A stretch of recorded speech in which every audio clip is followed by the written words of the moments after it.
वरहमतुल्लाहि वबरकातुहू। अल्हम्दुलिल्लाह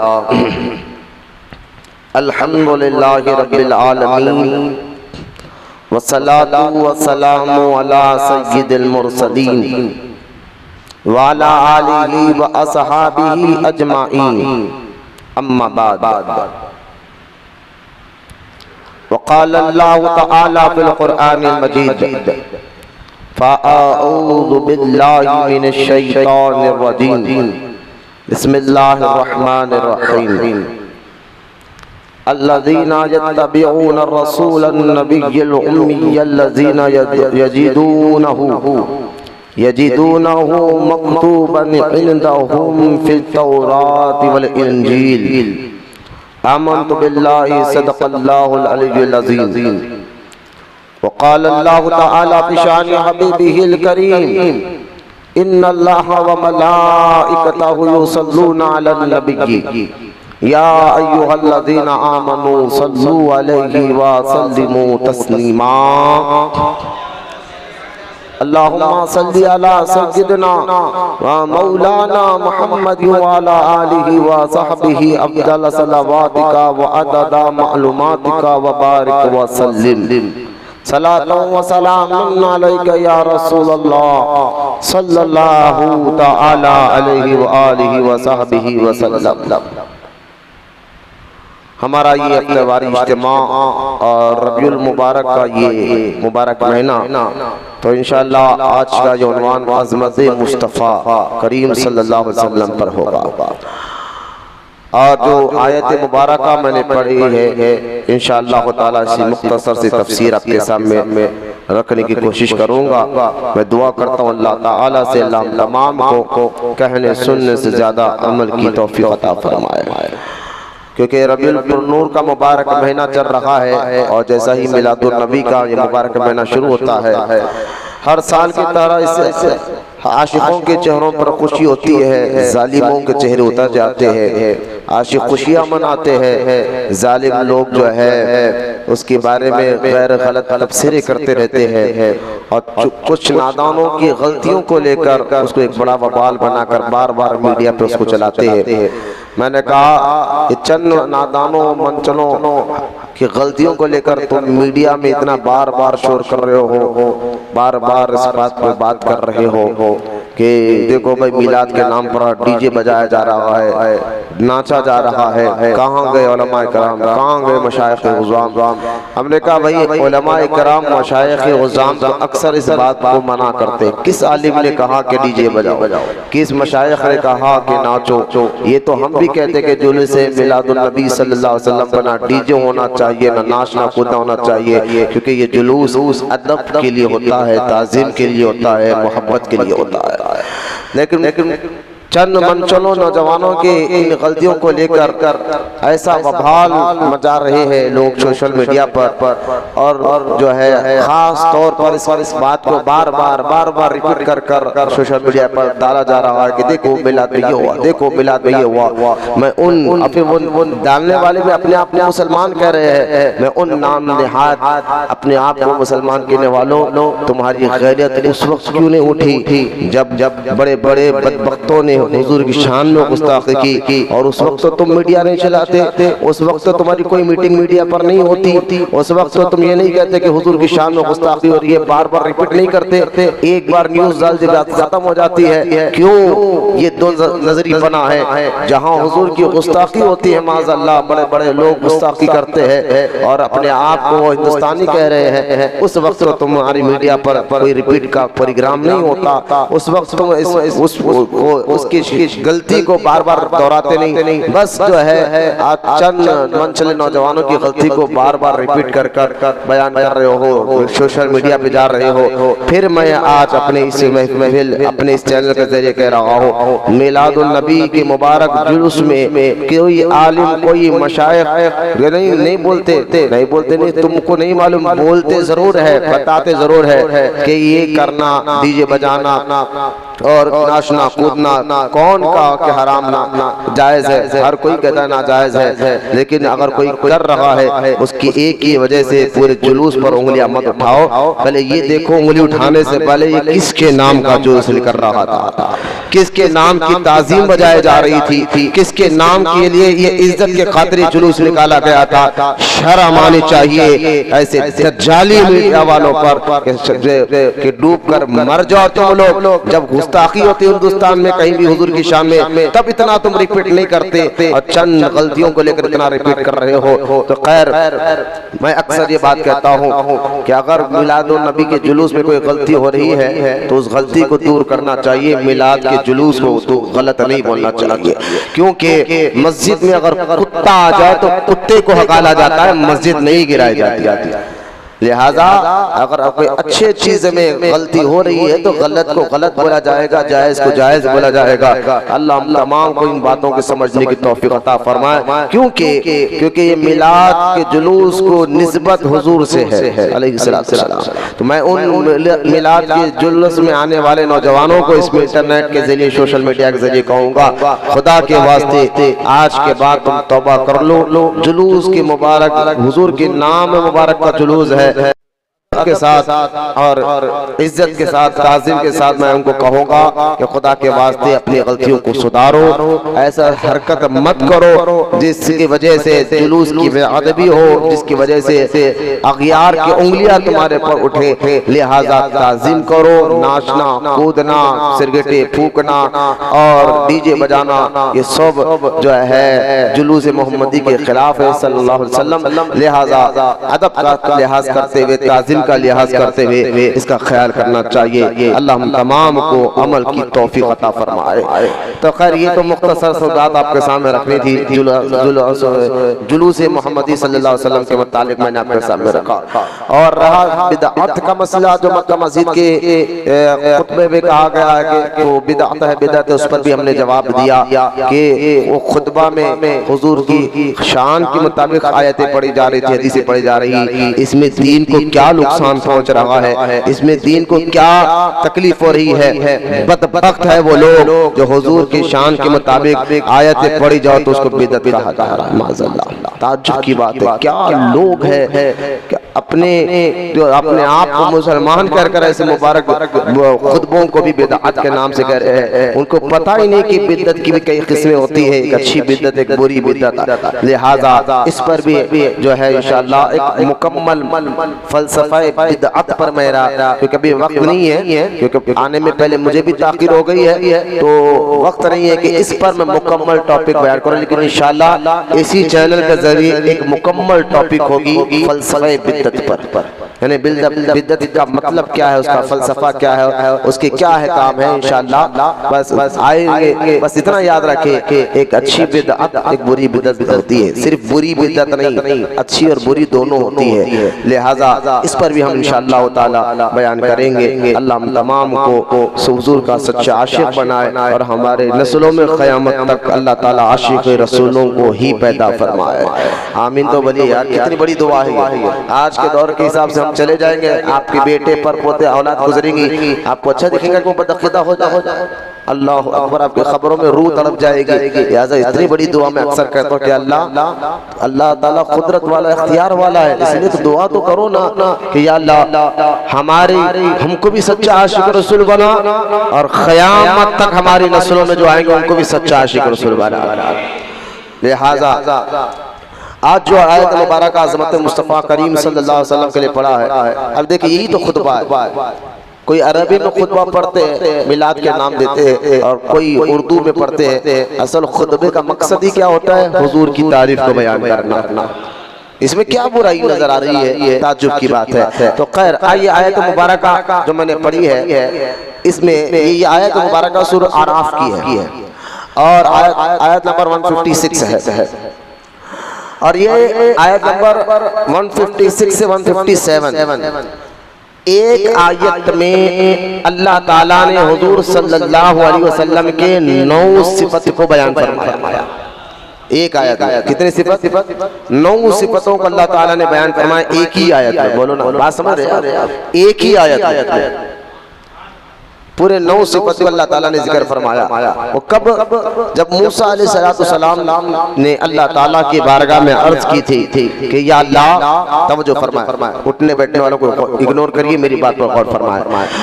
हजरत मूसा अलैहिस्सलाम ने अल्लाह ताला की बारगाह में दुआ फरमाई कि या अल्लाह लिख दे मेरी उम्मत के लिए, या अल्लाह लिख दे मेरी उम्मत के लिए कि दुनिया में भी अच्छाई और आखिरत में भी अच्छा है, और उनके लिए आसानी फरमा दे। जब ये दुआ फरमाई तो अल्लाह ताला ने मूसा अलैहिस्सलाम को जवाब देते हुए ये इरशाद फरमाया। जवाब क्या दिया? मूसा अलैहिस्सलाम की इस दुआ को ज़हन में रखे उन्होंने क्या कहा? अल्लाह मेरी उम्मत के लिए लिख दे दुनिया में भी भलाई और आखिरत में भी भलाई। ये की मूसा अलैहिस्सलाम ने अपनी उम्मत के लिए दुआ।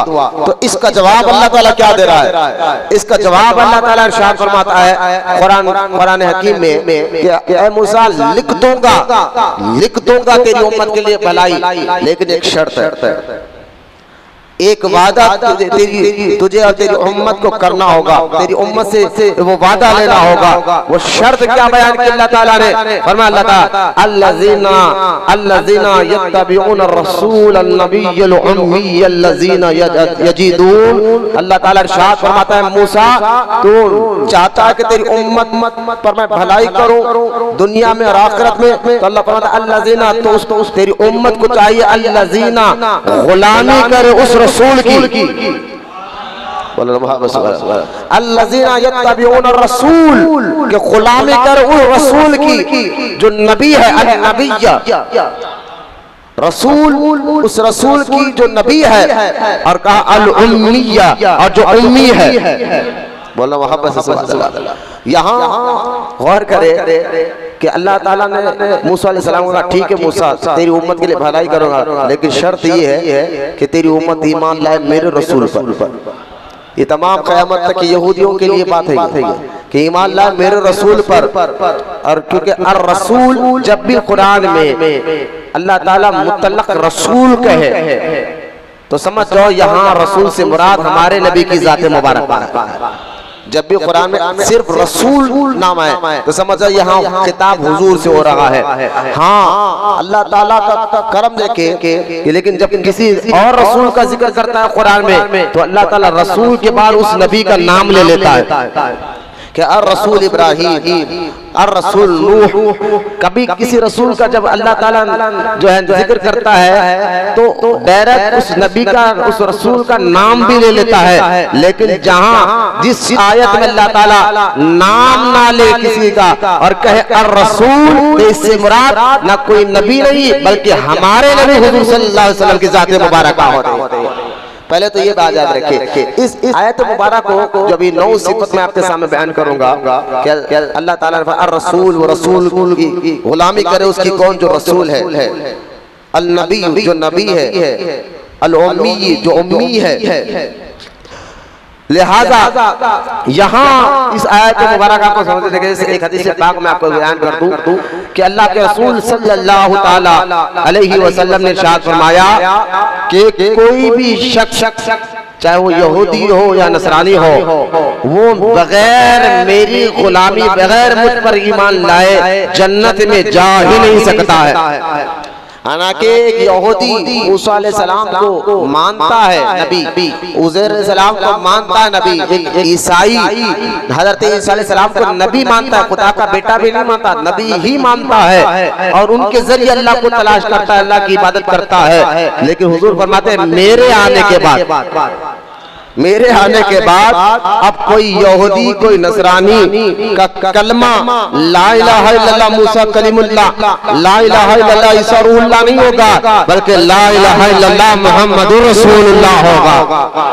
क्यों? क्योंकि मेरे आने के बाद अब जब तक वो मुझ पर ईमान ना लाए वो अल्लाह को राजी ही नहीं कर सकते हैं। जैसा कि आप देखिए कि हजरत उमर इब्न खत्ताब रज़ी अल्लाह ताला अन्हु एक मर्तबा तौरात मुबारक को लेकर पढ़ रहे थे। हुजूर के दौर मुबारक में तौरात शरीफ लेकर पढ़ लगे थे। अचानक हुजूर दाखिल हो गए, देखा हज़रत फारूक आज़म तौरात पढ़ रहे हैं। सरकार के मुबारक चेहरे पे जलाल के आसार नजर आए। हज़रत उमर रज़ी अल्लाह ताला अन्हु ने तौरात को बंद किया, हुजूर के कदमों में रखकर कहा, या रसूल अल्लाह, मैं अल्लाह पे से भी राजी, आपके रसूल होने पर भी राजी हो। आका पढ़ तो तौरात ही रहा हो। तो अल्लाह के रसूल अलैहिस्सलाम फरमाया, हाँ मूसा, ये तौरात पर तो ईमान लाएंगे, इंजील पर ईमान लाएंगे, लेकिन मौजूदा तौरात इंजील में मिलावट हो चुकी है, गड़बड़ हो चुकी है। लिहाजा जो तौरात मूसा पर उतरी थी हमारा ईमान उस पर है, जो इंजील ईसा अलैहिस्सलाम पर उतरी थी हमारा ईमान उस पर है। लेकिन हुजूर फरमाते हैं कि ए उमर, तौरात और इंजील पर ईमान जरूर लाते हैं, लेकिन अब मेरे आने के बाद अगर इस दौर में मूसा अलैहिस्सलाम को भी अल्लाह कब्र से भेजेगा तो उनको भी मुझ पर ईमान लाए बगैर कोई रास्ता ही नहीं मिलेगा। यानी मूसा भी आ जाए तो उन पर भी लाजिम हो जाएगा वो मुझ पर ईमान लाए, मेरी इत्तिबा करे, मेरी इताअत करे। लिहाजा हुजूर ने बता दिया कि अब तौरात की जरूरत नहीं, अब ईमान लाओ। लेकिन जैसा तौरात मूसा अलैहिस्सलाम पर उतरा था उस पर हमारा ईमान है। मौजूदा यहूदियों के पास जो तौरात है उस पर नहीं, मौजूदा ईसाइयों के पास जो इंजील है उस पर नहीं। हुजूर कहते हैं तौरात में अहकाम थे, वो सारे कुरान में अहकाम बता दिए। इंजील में क़िसस थे, कुरान में क़िसस भी, यानी हुजूर के ऊपर नाजिल होने वाले कुरान तमाम किताबों का जामे और मजमुआ है। जो आसमानी तमाम किताबें जो नबियों पर उतरी है उन तमाम किताबों का मजमा अब कुरान में अल्लाह ताला ने जमा फरमा दिया। लिहाजा मूसा अल्लाह के रसूल अलैहिस्सलाम ने उमर अब चारा ही नहीं है, तौरात पर तो यकीन रखो, लेकिन ऐसा यकीन जैसा यहूदी रखते हैं ऐसा नहीं, ऐसा यकीन जैसा ईसा अलैहिस्सलाम ईसाई रखते के माज़अल्लाह गॉड ऑफ सन कहते हैं, यानी ईसा अलैहिस्सलाम अल्लाह के बेटे, ऐसा थोड़ा ही। हम ईसा अलैहिस्सलाम को मानते हैं, मूसा अलैहिस्सलाम को मानते हैं, लेकिन जिस तरह यहूदी मानते हैं ऐसा नहीं, जिस तरह ईसाई मानते हैं ऐसा नहीं। जिस तरह हमारे नबी ने कहा कि नबियों को मानो उस तरह हम मानते हैं। जैसा हमारे नबी ने कहा तमाम नबियों पर ईमान लाओ और तमाम किताबों पर ईमान लाओ, ऐसा मानते हैं। जैसा मौजूदा यहूदी मानते हैं ऐसा नहीं। मौजूदा यहूदी उज़ैर अलैहिस्सलाम को खुदा का बेटा कहते हैं, मौजूदा ईसाई ईसा अलैहिस्सलाम को खुदा का बेटा कहते हैं। तो माज़अल्लाह उनके ये कहने से क्या माज़अल्लाह हम ईसा अलैहिस्सलाम को खुदा का बेटा मान ले? नहीं, तुम्हारे कहने से नहीं, जैसे हमारे नबी ने कहा ऐसा हम मानेंगे। लिहाजा मतलब ये क्या है कि अब मौजूदा वक्त में और क़यामत तक जो है अब चलेगा तो सिक्का आमिना के लाल का।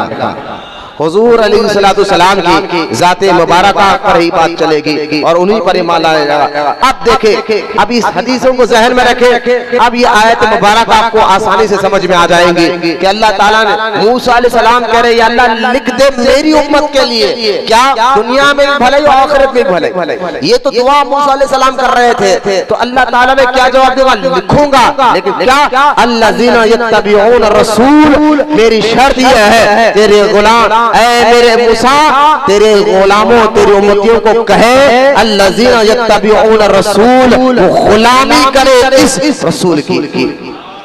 बोला मोहब्बत से सुभान अल्लाह। अल्लज़ीना यत्तबिऊन रसूल, इस गुलामी करे इस रसूल की।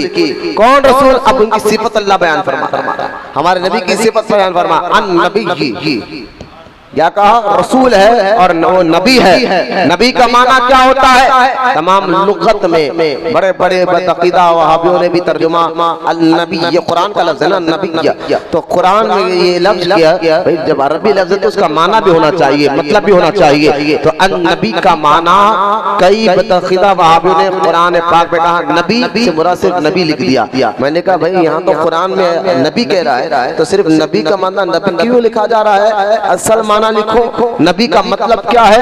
नबी कहते किसको है? तो असल में लुगत उठाकर देखा जाए, नबी उसको कहते हैं जो खबर देने वाला हो, जो खबर जो आकर आपको कुछ खबर देता है। तो खबर देने वालों को क्या कहते हैं? नबी। पैगाम देने वालों को क्या कहते हैं? नबी। तो नबी का माना खबर देने वाला। तो इमाम अहमद रजा खान रहमतुल्लाह ताला अलैह ने अब नबी का माना क्या किया तर्जुमा कंज़ुल ईमान में? नबी वो जो गैब की खबरें देता है। नबी का माना ही गैब की खबर देने वाला। बोला मोहब्बत से सुभान अल्लाह। इसलिए जब भी कोई आयत पढ़ी जा रही है तो ये देखा जाएगा कि कौन सा लफ्ज किसके लिए बोला जा रहा है। अगर कोई लफ्ज अल्लाह के लिए बोला जा रहा है तो अल्लाह की शान और अज़मत हमारे जहन में होना चाहिए, फिर उस लफ्ज को उनके शान के मुताबिक बोलना चाहिए। कोई लफ्ज हुजूर के लिए बोला जा रहा है तो ऐसा नहीं कि आम बंदों की तरह उसका माना कर दे, तर्जुमा कर दे, ऐसा नहीं, बल्कि ये देखो कि हुजूर के लिए लफ्ज बोला जा रहा है तो उस लफ्ज का हुजूर की शान और अजमत के मुताबिक तर्जुमा करना, ये है इश्क रसूल की अलामत और ये है अदब रसूल की अलामत, यही है ताज़ीम रसूल की अलामत और पहचान होती है।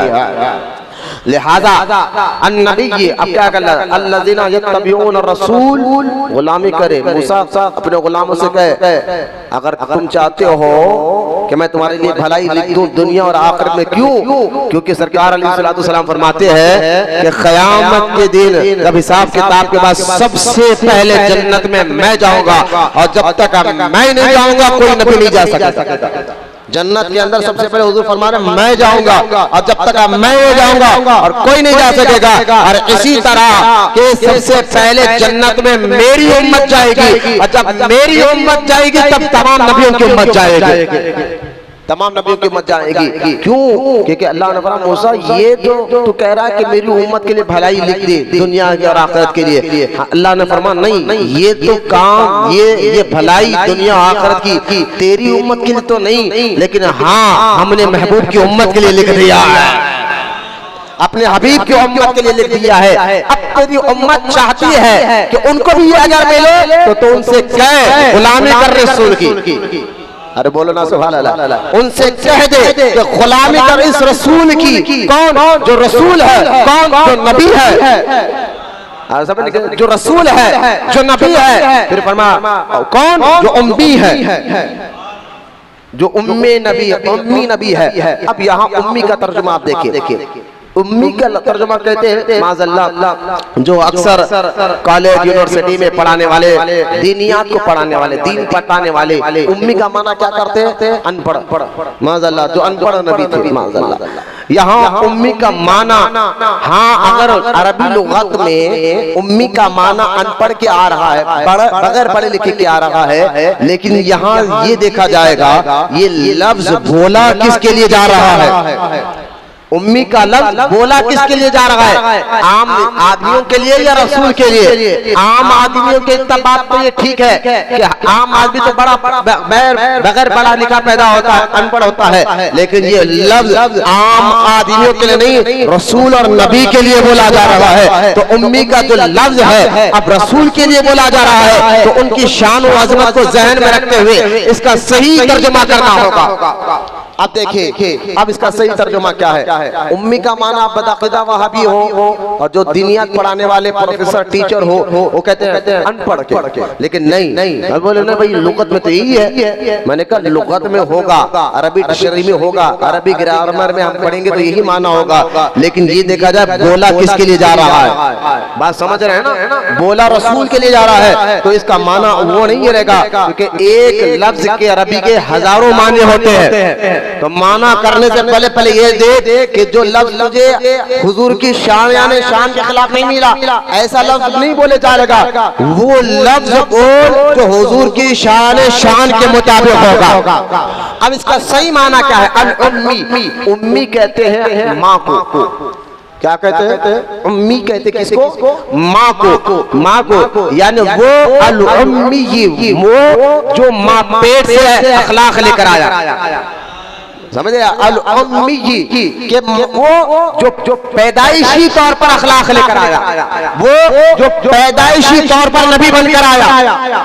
अब हुजूर के लिए क्या बोला जाएगा? वो जैसा कि आप देखे नहीं समझे, आप देखे एक बंदा नाबिना है, हंधा पैदा हुआ, तो हमने कहा भाई पैदाइशी अंधा है, ये उम्मी है यानी पैदाइशी है। क्या अंधापन इसका, कोई माजूर पैदा हुआ तो हम कहेंगे ये उम्मी है, मतलब क्या पैदाइशी तौर पर ये माजूर हुआ है।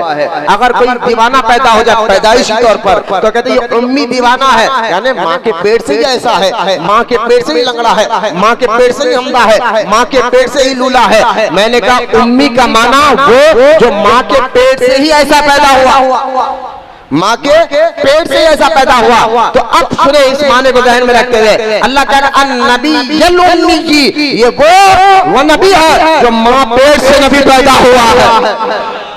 बोला मोहब्बत हुआ। क्या कहा कुरान पाक अन्नबीयुल उम्मी जी, अन्नबीयुल उम्मी जी, ये वो नबी है अन्नबीयुल उम्मी जी जो माँ पेट से नबी पैदा हुआ।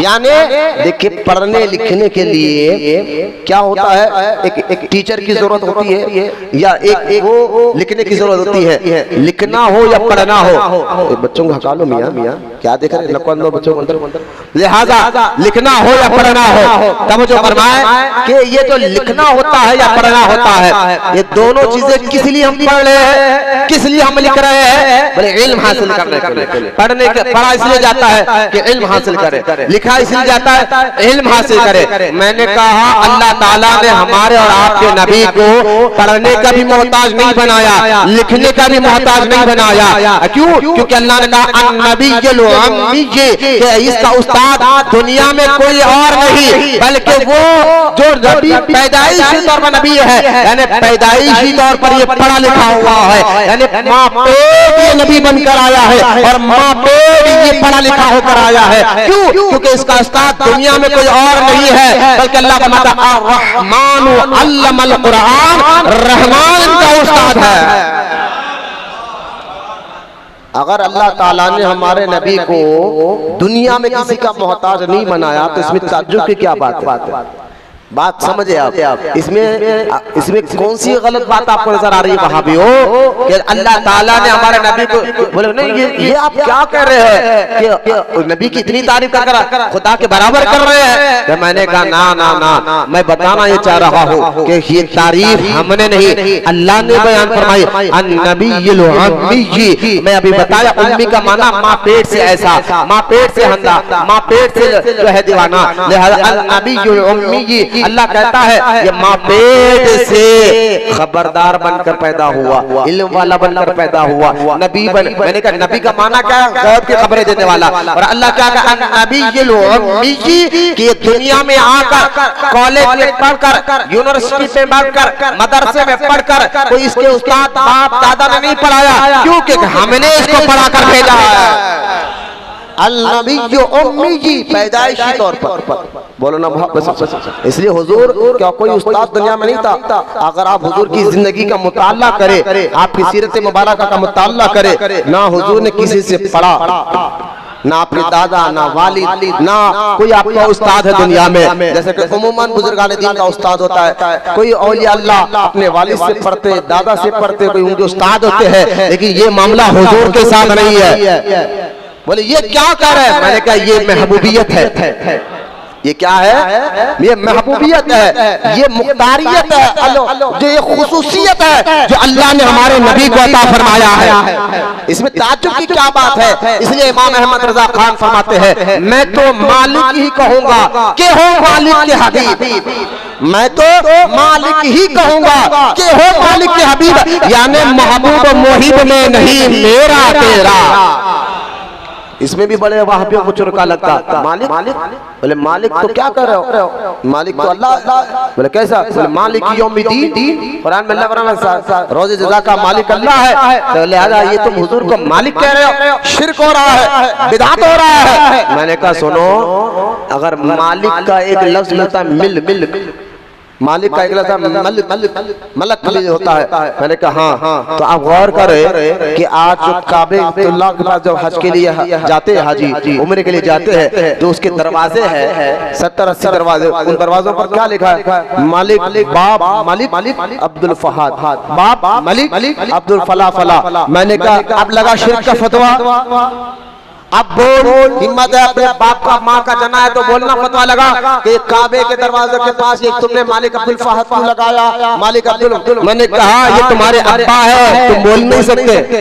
वहाबियों, तुम्हें हुजूर के लिए क्यों तुम्हें आ रहा है तो गुस्सा कि ये जो मालिक का लफ्ज आला हज़रत ने कहा है ये अताई का लफ्ज है, हकीकत में मालिक रब ही है, लेकिन अल्लाह ताला ने इख्तियार मुस्तफा को अता फरमाया है। इसमें कौन सी शिर्क का गुमान पैदा होता है, कौन सी गलती का गुमान पैदा होता है। लिहाजा अब देखिए उम्मी का माना आप समझ गए, वो जो पैदाइशी है। बोलो ना सुभान अल्लाह। अरे यार इधर देखो, मेरे तरफ देख कर पढ़ो। उम्मी का माना समझ में आया। अब देखिए अब फरमाया क्या कह रहा है, अल्लज़ीना ऐ मूसा लिख दूंगा, शर्त ये है अल्लज़ीना वो यानी वो जो तेरे उम्मती है वो गुलामी करे किसकी, यत्तबिऊन रसूल, उस रसूल की। और वो रसूल कौन है, अन्नबी, वो नबी है। वो नबी कौन है, अल उम्मी। बोलना सुभान अल्लाह। ये तीन से रसूल, नबी, उम्मी, तीन सिफत हो गई जिसमें अल्लाह फरमा रहा है उस रसूल की, उस नबी की जो उम्मी पैदा हुआ, पैदाइशी तौर पर पड़ा हुआ पैदा हुआ, पैदाइशी तौर पर बाखबर पैदा हुआ। उम्मी का माना अनपढ़, और माज़अल्लाह अनपढ़ के नहीं, बेपढ़े लिखे के नहीं। उम्मी का माना होता है वो जिनको अल्लाह ने माँ पेट खबरदार बनाकर भेजा है। मैं समझ इतनी वजाहत आपके लिए काफी है। उम्मी का लफ्ज है। फिर आगे अल्लाह फरमाता है अल उम्मी अल्लज़ीना यजिदूनहु मक्तूबन इंदहुम फी तौरात वल इंजील। मूसा वो जो रसूल है, वो जो नबी है, वो जो उम्मी है, और वो जिसका लिखा पाएगा तू, जिनके बारे में लिखा पाएगा जो फी तौरात वल इंजील, जिनके बारे में मैंने उस रसूल के बारे में तौरात में भी जिक्र किया है और इंजील में भी जिक्र किया है। हमारे आका का जिक्र तौरात में भी था जो मूसा अलैहिस्सलाम पर उतरा, हमारे आका का जिक्र इंजील में भी था जो हजरत ईसा अलैहिस्सलाम पर उतरा, हमारे आका का जिक्र उस आसमानी किताब ज़बूर में भी था जो हजरत नूह अलैहिस्सलाम पर उतरा, दाऊद अलैहिस्सलाम पर उतरा। हमारे आका का जिक्र उन तमाम आसमानी सफ़ों पर उतरा जो इब्राहिम अलैहिस्सलाम, इस्माईल अलैहिस्सलाम पर उतरा। तमाम आसमानी किताबों पर अल्लाह ने हमारे आका का जिक्र किया, लेकिन ज्यादा मशहूर तौरात और इंजील हुए। इसलिए अल्लाह फरमाता है मूसा उस रसूल की गुलामी करना होगा तो तेरे उम्मती को, जो रसूल है, नबी है, उम्मी है, जिनका जिक्र हमने तौरात में भी किया है, इंजील में किया है। आप देखिए बात भी खत्म नहीं की, अभी तारीफ उस रसूल की हो रही है। फिर आगे लफरमा वो जो यअमुरुहुम बिल मारूफ व यनहाहुम अनिल मुनकर। अल्लाह फरमाता वो रसूल जिसका जिक्र तौरात में है, जिसका जिक्र इंजील में है, और वो क्या करता है, वो भलाई का हुक्म देता है और बुराई से मना फरमाएगा। भलाई का हुक्म देता है, बुराई से मना फरमाएगा। फिर अभी बात खत्म नहीं की, एक ही आयत चल रही है यहाँ तक, अभी एक ही आयत अभी चल रही है। एक आयत इतनी बड़ी आयत जिसमें 9 सिफतें अल्लाह ने हुजूर के बयान फरमाए हैं। फिर क्या कहा अल्लाह ताला ने, देखिए ऐ मूसा लिख दूंगा मैं तेरी उम्मत के लिए भलाई दुनिया में भी आखिरत में भी, लेकिन शर्त ये है वो मेरे रसूल पर ईमान लाए, मेरे महबूब पर ईमान लाए, क्योंकि ये दुनिया आखिरत की भलाई मैंने तो अपने हबीब की उम्मत के लिए लिखा है। अगर तेरी उम्मत भी चाहती है तो गुलामी करना होगा उस रसूल की। वो जो रसूल है, वो जो नबी है, वो जो उम्मी है, वो इसका जिक्र तौरात और इंजील में किया है, वो जो भलाई का हुक्म देगा, बुराई से रोकेगा। अब बात खत्म नहीं की, फिर आगे फरमाता वो वयुहिल्लु लहुमुत तय्यिबात व युहर्रिमु अलैहिम, वो जो सुथरी चीजें उनके लिए हलाल फरमाएगा, पाक चीजें उनके लिए हलाल फरमाएगा। व युहर्रिमु अलैहिमुल ख़बाइथ, और वो गंदी चीजें उनके लिए हराम करेगा। हलाल और हराम का इख्तियार वहां भी कहते हैं तो अल्लाह के हाथ में है, और रब कहता है मुस्तफा जो कह दे वो हलाल है, मुस्तफा जिससे मना कर दे वो हराम होता है। ये इख्तियारत मुस्तफा है। लोग कहते हैं ये हराम हलाल अल्लाह के हाथ में, मैंने कहा उसी रब कहता है, वही रब कह रहा है। रसूल सिफतों का जिक्र है ना रसूल की, तो वही रब कह रहा है वो जो हलाल फरमाएगा पाक चीजें। अरे हलाल फरमाएगा, अल्लाह ने ये नहीं कहा कि मैं हलाल करने का मैं करूंगा हलाल, ना रब ही करता है, लेकिन जरिया मुस्तफा को बना देता है, जरिया हुजूर को बना देता है। अल्लाह फरमाता है वो रसूल जो हलाल करेगा पाकीज़ा चीजें, बोले हलाल हराम का जरिया अल्लाह के आगे। मैंने कहा ये अल्लाह मुस्तफ़ा के लिए कह रहा है अलैहिस्सलातु वस्सलाम, और भी कुरान में कह रहा है। किसी मुफ्ती साहब का फतवा नहीं है कि जाकर तुम बक बक करो कल ये बयान देखकर। मैंने कहा ये आयतें पढ़कर बच्चों को बताओ जिसमें अल्लाह ताला ने हुजूर की अजमतों को बयान फरमाया है, और इसी का नाम मिलाद है। इसी का नाम क्या है? मिलाद है। मिलाद कहते ही हुजूर की अजमत को बयान करने का नाम, मिलाद कहते ही हुजूर की शानों को बयान करने का नाम। तो कुरान में अल्लाह ताला हुजूर की अजमतों को बयान कर रहा है, अगर कोई मेंबर पर ठहर कर हुजूर की अजमतों का जिक्र करे तो वो बिदअत और हराम और नाजायज कैसे हो सकता है? अब गैर करे। अच्छा देखिए फिर आगे अल्लाह फरमाता है कि वा युहिल्लु लहुमुत तय्यिबात व युहर्रिमु अलैहिमुल ख़बाइस। वो जो हराम जो हलाल करेगा पाकीज़ा चीजें, वो हराम करेगा गंदी चीजें, ये इख्तियारत मुस्तफा। अभी बात खत्म नहीं हुई, आगे अल्लाह फरमाता, फिर आगे फरमाता है व यदाउ अनहुम इसराहुम वल अगलाल लती कानत अलैहिम। वो रसूल जो उनसे उनके बोझ जो उनके गले के फंदे थे, वो रसूल उनके पर से वो बोझ उतारेगा। बोलो ना सुभान अल्लाह। ये भारी भरकम तेरी मूसा तेरी उम्मत में जो भारी भरकम अहकाम है ना, लेकिन इस रसूल की उम्मत में आ जाने के बाद बोलो ना मोहब्बत से सुभान अल्लाह, उस वो रसूल उस भारी भरकम बोझ को हल्का करेगा, उतारेगा। क्या करेगा अल्लाह ताला? वयज़ाउ अनहुम इसराहुम वल अगलाल लती कानत अलैहिम। इस आयत मुबारका में जहां हुजूर के बारे में कहा वो रसूल जो इनके गलों के फंदों को हल्का करेगा, इनके गर्दनों से बोझ को उतारेगा। मैंने कहा इसी को तो मुश्किल कुशाई कहा गया है। मुश्किल कुशा किसको कहते हैं? अगर आप मुश्किल में कोई तकलीफ में है तो आपकी तकलीफ को हल्का कर दे। मुश्किल कुशाई का मतलब क्या है? वो आपके बोझ को हल्का कर दे, आपके तकलीफ को हल्का कर दे, आपकी मुसीबत को हल्का कर दे। मैंने कहा इसी को मुश्किल कुशाई कहते हैं। और कुरान में अल्लाह ताला हुजूर के बारे में फरमाता है वो रसूल कौन है जो तुम्हारे गलों के फंदों से बोझ को उतारेगा, हल्का करेगा। अरे नहीं समझे? बोलो मोहब्बत से सुभान अल्लाह। यानी यहाँ अल्लाह ताला हुजूर को मुश्किल कुशा भी कह रहा है। बोले मुश्किल तो अल्लाह हटाता है, परेशानी तो अल्लाह हटाता है, मुसीबतें अल्लाह हटाता है। हमने कहा हमने कब कहा? हटाता अल्लाह ही है, जरिया मुस्तफा को बना देता है। हटाता अल्लाह ही है, जरिया गौसे आजम को बना देता है। हटाता अल्लाह ही है, जरिया गरीब नवाज को बना देता है। हटाता अल्लाह ही है, जरिया अपने महबूबों को बना देता है। ये यही आयतों से अकीदे बने हैं, ऐसी आयतों से अहले सुन्नत व जमात के अकीदे बने हैं। या गौस अल मदद का माना इसी आयत से निकलेगा, या गरीब नवाज अल मदद का माना इसी आयत से निकलेगा, या रसूल अल्लाह अल मदद का माना इसी आयत से निकलेगा। क्योंकि अल्लाह फरमाता है, क्या फरमाया? वयज़ाउ अनहुम इसरहुम वल अगलाल लती कानत अलैहिम। वो गले के बोझों को हल्का करेगा। बोलो मोहब्बत से सुभान अल्लाह। आप देखिए फिर से ये आयत है, मजा बड़ा आएगा इंशाअल्लाह। फिर से आयत देखिए, मूसा क्या करे अलैहिस्सलाम? अल्लाह लिख दे मेरी उम्मत के लिए दुनिया में भी भलाई आखिरत में भलाई। तो अल्लाह फरमाता हाँ मूसा लिखूंगा, लेकिन मेरी शर्त ये है अल्लज़ीना यत्तबिऊन रसूल, तेरी उम्मत को चाहिए कि मेरे रसूल पर ईमान लेकर आए, मेरे हबीब पर ईमान लेकर आए। फिर अल्लाह फरमाता वो रसूल क्या है? अन-नबी, वो नबी है। अल-उम्मी, वो उम्मी है, और वो जिसका जिक्र तौरात में है, जिसका जिक्र इंजील में है, और वो जो भलाई का हुक्म देता है, बुराई से रोकता है, और वो सुथरी चीजें हलाल करता है और नापाक चीजें हराम करता है, और वो गले के बोझों को हल्का करता है। मौला आप बात खत्म करते हो? मूसा अलैहिस्सलाम ने कहा मौला बात खत्म करते नहीं, अभी और सुन। हाय हाय, बोलो मोहब्बत से सुभान अल्लाह। कहा मूसा अभी और सुन, अभी तो मैंने तारीफ बयान की है। अल्लाह फरमाता फल्लज़ीना आमनू, बात अभी आयत खत्म नहीं हुई। अल्लाह बताता है वो जो तुम्हारी गर्दनों से बोझ को हल्का करे, ऐसा रसूल होगा वो। फिर माना तो क्या करना माला? फल्लज़ीना आमनू, ऐसे रसूल पर ईमान लाओ। तेरी उम्मत पर शर्त है कि इस रसूल जब आए तो तमाम यहूदियों पर लाजिम था उन पर ईमान लाए। लिहाजा फल्लज़ीना आमनू, ईमान लाए। मौला आप बात खत्म करते हैं ना, अभी बात खत्म नहीं हुई। नहीं फरमा क्या? फिर फरमा ईमान लाने के बाद क्या करो? वअज़रूहु, खूब इसकी इज्जत करो। बोले मोहब्बत से सुभान अल्लाह।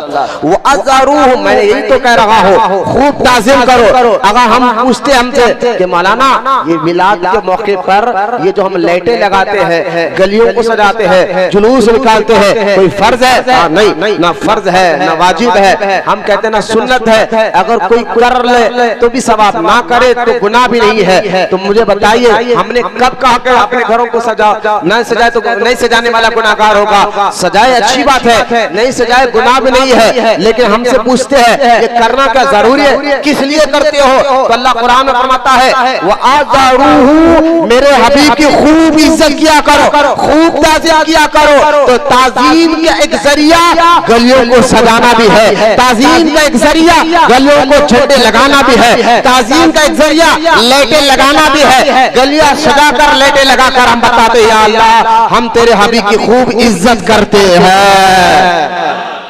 दुनिया में भी रिवाज है, मैंने आपको बताया था गुज़िश्ता जुम्मा में कि अगर किसी मुल्क का पीएम आ जाए दूसरे मुल्क का, तो उसके लिए गालिन बिछाई जाती है एयरपोर्ट पर। क्यों? ताज़ीम, इज्जत। तो ताज़ीम के कुछ जरिए होते हैं, सजाया जाता है महलों को, गलियों को। मैंने कहा ये जो 12 रबीउल की तो हम गलियां मोहल्ले सजाते हैं, एक ताज़ीम का एक जरिया है, इसके असल कुरान की आयत मुबारक है। अल्लाह फरमाता है कि मूसा तू कह दे अपनी उम्मत को उस रसूल पर ईमान ला जो रसूल है, नबी है, उम्मी है, जिसका जिक्र तौरात में है, इंजील में है। वो भलाई का हुक्म देगा, बुराई से मना करेगा, सुथरी चीजें हलाल करेगा, गंदी चीजें हराम करेगा, और उनके गले से बोझ को उतारेगा। और फरमाया फल्लज़ीना आमनू, ईमान लाओ उस रसूल पर। फल्लज़ीना आमनू, रसूल को मानना जरूरी, अल्लाह को मान लिया बात खत्म। नहीं, रसूल को भी मानना होगा। सिर्फ अल्लाह को मानने साथ ईमान मुकम्मल नहीं होगा। अगर कोई बंदा ला इलाहा इल्लल्लाह पढ़ते रहे बोले मैं मुसलमान होगा, नहीं, जब तक मोहम्मद रसूलुल्लाह में पढ़ेगा। सिर्फ अल्लाह। मैंने कहा सिर्फ अल्लाह को मानने वाला मुसलमान क्या होता है? फल्लज़ीना आमनू, अल्लाह कहता है रसूल पर भी मान लो, मुझे भी मानो, मेरे रसूल को भी मानो। और जो मेरे रसूल को छोड़कर मुझे मानता है वो तो इब्लीस है, जो कहा था या अल्लाह तुझे लाख सजदे करूंगा, आदम को सजदा नहीं करूंगा। तो अल्लाह ने फरमाया तू मरदूद हो गया, तू लानती हो गया। अरे रब को तो मान रहा था इब्लीस, अल्लाह को तो मान रहा था, अल्लाह की इबादत तो कर रहा था, फिर भी अल्लाह कहता ना लानतुल्लाह, तू लानती है, तू मरदूद है। मैंने कहा मौला तुझे तो मान रहा है, तेरी तो इज्जत करता था इब्लीस, तुझे तो मानता था, तेरी इबादत करता था, फिर भी तू लानतुल्लाह उसको कह रहा है। अल्लाह कहता हाँ, अगर सिर्फ मुझे माने और मेरे महबूबों को ना माने तो मैं उसको नहीं मानता, मैं उसी को मानता हूँ, मैं उसी को महबूब बनाता हूँ जो मुझे माने। लेकिन मुझे मानने से पहले मेरे महबूब को मानकर मुझे माने। इसलिए मैं कहता हूँ अल्लाह की मारिफत बगैर हुजूर के जरिए मिल ही नहीं सकती। जैसा कि कुरान में फरमा हुवा रसूल अरसलहु रसूल, वो जो उसका रसूल है, अल्लाह ने नाम नहीं लिया अपने, वो हुआ अरसला रसूल, वो जिसके ये रसूल है। हमने कहा मौला तूने नाम क्यों नहीं लिया? वो सिर्फ वो कहा, ये वो कौन है? अल्लाह ने फरमाया रसूल से पूछ। अरे नहीं समझे मोहब्बत की बात। हुआ अरसलहु रसूल, वो जो रसूल को भेजता है। तो हमने कहा ये हमने कहा वो, मैं आपको कहा वो आदमी, तो आप कहेंगे हुजूर वो कौन है, जरा नाम बताइए। तो मैं कहूँगा ये जो मैं गुलाम को भेज रहा हूँ ना, इससे पूछ, वो बताएगा।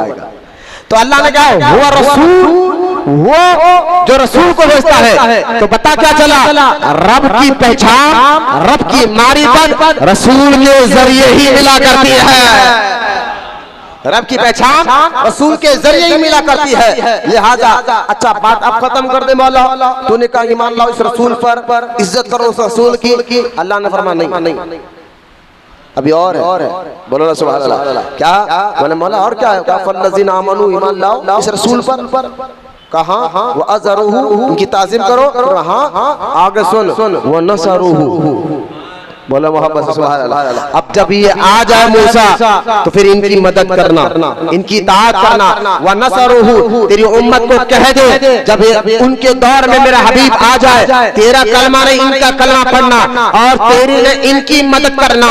लिहाजा व नसरुहु, ईमान लाओ उस रसूल पर और ताज़ीम करो उस रसूल की और फिर मदद करो रसूल की। मौला अब क्या करे? अल्लाह ने बोला नहीं अभी और है, और है क्या? वत्तबउन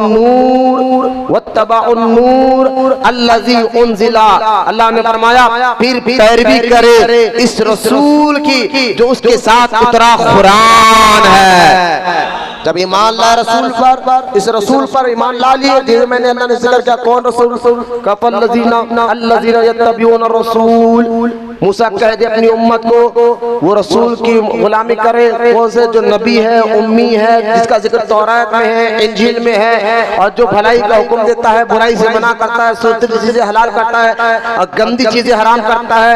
वो जो गद्दे के फलों को, गद्दे गर्दन के वजन को हल्का करता है, और वो जिस ऐसे रसूल पर ईमान लाओ, उनकी इज्जत करो और उनकी मदद करो। उसके बाद उन पर जो उतरा कुरान है उस पर मानो, उसको मानो। तौरात को छोड़ो, इंजील को छोड़ो, अब उस कुरान की मानना होगा, उस कुरान की इज्जत करना होगा। यहाँ पर उलमा ने बहुत प्यारा नुक्ता देखते हुए कहा, अल्लाह ताला ने पहले रसूल पर ईमान लाने का कहा, फिर इज्जत का करने का कहा, फिर मदद करने का कहा, फिर चौथी मर्तबा कहता अब कुरान पर अमल करो। मतलब क्या? ईमान लाओ रसूल पर, उसके बाद तो कहना चाहिए था अब कुरान पर अमल करो। ईमान ला लिया अल्लाह रसूल पर, अब चलो कुरान पर अमल करो। ऐसा नहीं है। अल्लाह ने क्या कहा? फल्लज़ीना आमनू, ईमान लाओ उस रसूल पर। उसके बाद मौला ईमान तो ला लिए तुझ पर, तेरे रसूल पर, अब कुरान पर अमल करे। काना ना व अज़रुहु, तरतीब को देखिए आप, बाद में समझाना ये चाहो, तरतीब को गौर करे। फल्लज़ीना आमनू, ईमान लाओ इस रसूल पर। भाई अल्लाह पर ईमान लाए, इस रसूल पर ईमान लाए, उसके बाद तो कुरान पढ़ो, इताअत करो ना। अल्लाह फरमाया फल्लज़ीना आमनू, जब ईमान ला लो अल्लाह रसूल पर, उसके बाद क्या? व अज़रुहु। अभी कुरान का जिक्र नहीं, कुरान पे अमल नहीं, बल्कि इस रसूल की इज्जत करो, ताज़ीम करो। उसके बाद नसरुहु, फिर उनका मदद करो, उनकी दीन की खिदमत करो। वत्तबउन नूर, अब कुरान की दावत करो, कुरान के अहकाम पर चलो। तो अल्लाह ताला ने अहकाम को बाद में रखा, रसूल पर ईमान लाना, रसूल की इज्जत करना जब पहले रखा, तो पता क्या चला? अल्लाह उन्हीं की इबादत को कबूल फरमाता है जिनके दिल में रसूल से मोहब्बत भी है, रसूल की इज्जत भी है। उन्हीं की इबादतों का, इबादत बाद में है, रसूल से मोहब्बत पहले है। इबादत बाद में है, रसूल पर यकीन पहले है। इबादत बाद में है, रसूल पर ईमान पहले है। इबादत बाद में है, रसूल का अदब पहले है। अब देखिए यहाँ तक बात कर अल्लाह फरमाता है उलाइका हुमुल मुफलिहून, ऐसे लोगों को ही अल्लाह कामयाबी अता फरमाता है। यहाँ आयत खत्म हो गई। यहाँ आयत सूरह अहराफ आयत नंबर 156 से 157, एक आयत में अल्लाह ताला ने हमारे नबी के 9 सिफतों को बयान फरमाता है। मैंने यहाँ, और मैं वक्त मुख्तसर था, मैंने मुख्तसर तौर पर जो है यहाँ हुजूर की शान और अजमत, चाचे एक बात मैंने जिक्र किया है। अब देखिए अगर हुजूर की शान और अजमत की बात आ जाए, क्योंकि अजमत मुस्तफा मेरा टॉपिक है, तो एक और आयत सुन लीजिए। ये तो सूरह आराफ की आयत है, और वो आयत क्या है? हर एक जानते हो आयत, इन्नल्लाहा व मलाइकतहु युसल्लूना अलन नबी। ये आयत भी हुजूर की शान को बयान कर रही है, ये आयत हुजूर की अजमत को बयान कर रही है। क्यों? अच्छा ये आयत क्यों उतरी जानते हैं? क्यों उतरी? जब अल्लाह के रसूल अलैहिस्सलाम मदीना मुनव्वरा गए और उन यहूदियों को बताया, यहूदियों तुमने तौरात में मेरा जिक्र सुना है, ईसाइयों से कहा तुमने इंजील में मेरा जिक्र सुना है, अब मैं आ गया, मुझ पर ईमान लाओ। अल्लाह ने पहले कहा ना तौरात इंजील में इस रसूल पर ईमान लाना होगा, इसकी इताअत करना होगा, इसकी मदद करना होगा। तो अल्लाह के रसूल मदीने पाक में गए, यहूदियों को कहा कि अब मैं आ गया हूँ, अब मेरी बात मानो, इताअत करो मेरी, ईमान लाओ मुझ पर, अब मैं रसूल हूँ। जब यह बात अल्लाह के रसूल अलैहिस्सलाम ने मदीनतुल मुनव्वरा के यहूदियों को कहा, उन्होंने जानकर भी इनकार किया और आपको नहीं माना, तो हुजूर गमगीन हुए। गमगीन इसलिए नहीं हुए कि मेरी जात के तुमने नहीं माना, गमगीन इसलिए हुए कि मैं तो इनको दोज़ख से बचाना चाहता था, लेकिन ये नहीं बचना चाहते, ये दोज़ख में गिरना चाह रहे हैं। ये बात सोचकर सरकार गमगीन हो रहे हैं। तब अल्लाह ताला ने कहा, महबूब छोड़ इनको, मैं हूं ना, इन्नल्लाह, मैं रब होकर कहता हूं, इन्नल्लाह व मलाइकतहु, मैं और मेरे फरिश्ते तेरी वाह वाह करते हैं।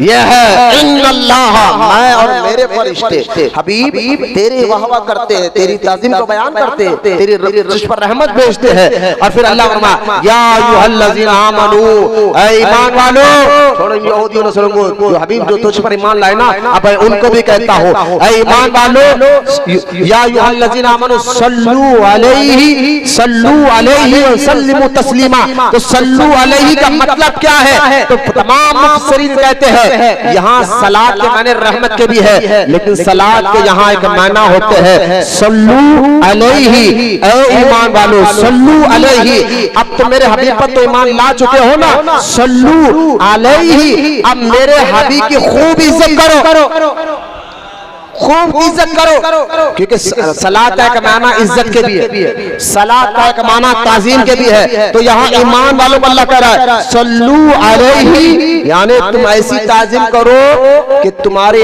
आंखें भी मेरे हबीब के सामने टेढ़े नहीं होना चाहिए, ना तुम्हारे हाथ से, जैसे कि किसी को हम इज्जत नहीं देते तो हाथ मुंह सब आंख मुंह टेढ़ा करते हैं, छोड़ो है ना, किसी को हम इज्जत नहीं करते तो आंख मुंह सब टेढ़ा कर लेते हैं। हम समझ जाते यार ये तो बंदा मुझसे इतना चिढ़ रहा है कि मुझे देखकर भी अजीब मुंह बना रहा, आंखें से इशारा कर रहा, हाथ जिस्म बता रहा कि इसके मेरे से नाराज है। तो अल्लाह ताला ने फरमाया, अरे जुबान तो बोलना तो दूर की बात है, सल्लू अलैहि, ईमान वालों मेरे हबीब के लिए जिस्म से भी इशारा नहीं करना, गलत।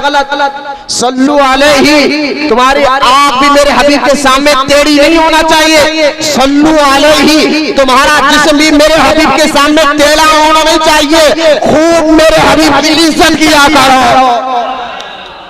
मैंने कहा यही तो मिलाद है। खुतबा मिलाद में हो रहा क्या था मक्का मस्जिद में, इमाम साहब हुजूर की शानों को बयान कर रहे थे अरबी में। तो इसमें ताज्जुब है कि उस पर तुम बवाल मचा रहे हो, शर्म आना चाहिए ऐसे बदबख्त लोगों को। तो उसको तुम ताज़ीम, उस ताज़ीम को तुम जो है अजीब अजीब नामे दे रहे हो, अजीब अजीब बातें कर रहे हो। मैंने कहा कुरान की ये सूरह आराफ की एक आयत जिसमें अल्लाह के रसूल की अल्लाह ताला ने 9 सिफतों को बयान किया। मैंने कहा सूरह अहज़ाब की ये आयत जिसमें अल्लाह ताला ने कहा मेरे हबीब की खूब ताज़ीम को बयान करो, खूब उन पर रहमत भेजते रहो, खूब उनकी इज्जत किया करो। मैंने यही आयतें पढ़कर हमने देखे। आप देखे एक और आयत मुबारक मुझे याद आई, वरफ़अना लका ज़िक्रक, हाय हाय वरफ़अना लका ज़िक्रक। क्या कहा अल्लाह ताला, हबीब हमने तेरे खातिर तेरे जिक्र को बुलंद कर दिया। अल्लामा बेज़ावी ने तफसीर बेज़ावी में यहाँ एक बात कहा, देखो ये आयत क्या है, वरफ़अना लका ज़िक्रक। तो काफ यहाँ 2 मरतबा है, लका ज़िक्रक, काफ 2 मरतबा आया। यहाँ काफ से मुराद हुजूर है, ठीक है। वरफ़अना लका ज़िक्रक, तो लका यहाँ एक काफ, ज़िक्रक, तो यहाँ एक काफ, 2 काफ आए हैं। तो अल्लामा बेज़ावी कहते हैं, क्या प्यारी तफसीर की, अल्लामा बेज़ावी कहते हैं कि अल्लाह चाहता तो ये भी कहता था वरफ़अना ज़िक्रक, ये भी बात बन जाती थी। लका नहीं कहता और ये कह देता वरफ़अना ज़िक्रक, तेरे जिक्र को हमने बुलंद किया। लेकिन अल्लाह ताला का वरफ़अना लका ज़िक्रक, ये लका क्यों लाया, जिसका माना है तेरे खातिर। ये भी कह देता वरफ़अना ज़िक्रक, अभी तेरे जिक्र को हमने बुलंद कर लिया, बात हो जाती। लेकिन ये कहा वरफ़अना लका, अभी तेरे जिक्र को तेरे खातिर।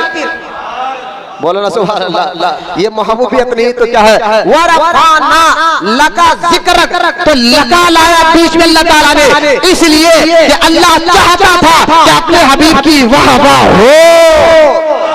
और ये मुगालता के लिए यानी तारीफ के लिए, तारीफ एक हम भी करते हैं, लेकिन जिसको वो इतना मुगालता, इतनी तारीफ करो, हद से ज्यादा तारीफ करो। जैसा कि आप देखिए कि अगर मौलाना आ रहे हैं तो उनका नाम मैं ये कह सकता हूँ, भाई मौलाना अब्दुल आ रहे हैं, वो आपके सामने बयान करेंगे, लेकिन मैं कहूँगा मुगालता करूंगा थोड़ा क्या कि मौलाना जो आ रहे हैं वो ऐसे आलिम है, ऐसे हाफिज है, ऐसा फकीह है, फला फला फला फला उनकी खूबी बयान करके कहता हूँ ऐसा उनका नाम है। मैंने कहा आप कहेंगे मौलाना जब ऐसे वो नाम डायरेक्ट ले लेते तो बात हो जाती, इतनी तारीफ की जरूरत क्या थी, इतने तारीफ के खून खिलाने की जरूरत क्या थी? तो मैं कहूँगा मैं चाहता था कि इनकी तारीफ में मुगालता हो, मैं खुलकर तारीफ करना चाहता था और खुलकर मुगालता हो, इसलिए मैंने इतनी तारीफ की। तो ये मिसाल ज़हन में रखे, अल्लाह चाहता तो ये कह सकता था वरफ़अना ज़िक्रक, हबीब तेरे जिक्र को हमने बयान किया, नहीं, अल्लाह चाहता मुस्तफा के जिक्र में मुगालता हो, तो अल्लाह ने कहा वरफ़अना लका ज़िक्रक, हबीब हमने तेरे खातिर तेरे जिक्र को बुलंद कर दिया है। और इसमें कोई मुगालती की बात नहीं, जिसकी बड़ाई खुद मेरा रब बयान करता हो। मोहम्मद का माना ही है कि तारीफ कर, जिसकी तारीफ की गई हो। हुजूर का नाम जाती नाम मोहम्मद है सल्लल्लाहु अलैहि वसल्लम, दो जाती नाम है, जब भी दो नाम सुने तो सल्लल्लाहु अलैहि वसल्लम पढ़ना फरमा लाजिम और जरूरी है। एक मोहम्मद और दूसरा अहमद, ये दोनों नाम हुजूर के जाती है, तो सल्लल्लाहु अलैहि वसल्लम जरूर पढ़े। मोहम्मद सल्लल्लाहु अलैहि वसल्लम माना क्या है इसका? वो जिसकी तारीफ की गई। तो सबसे ज्यादा तारीफ अल्लाह ताला ने हमारे हुजूर की, और अहमद सल्लल्लाहु अलैहि वसल्लम वो जिसने रब की सबसे ज्यादा तारीफ की, जिसने अल्लाह की सबसे ज्यादा तारीफ की, लिहाजा इसी का नाम मिलाद मुस्तफ़ा था, इसी का नाम अज़मत मुस्तफ़ा था। मिलाद में होता यही है जो चंद आयतें मैंने अपने सामने पढ़कर सुनाया। अल्लाह की बारगाह में दुआ करता हूं अल्लाह हम तमाम को कहने सुनने से ज्यादा अमल की तौफीक अता फरमाए। अल्लाह हमें सच्चा आशिक रसूल बना और क़यामत तक हमारी नस्ल में अल्लाह ताला आशिक रसूलों को ही पैदा फरमाए। वमा अलैना इल्लल बलाग वल्हम्दुलिल्लाहि रब्बिल आलमीन।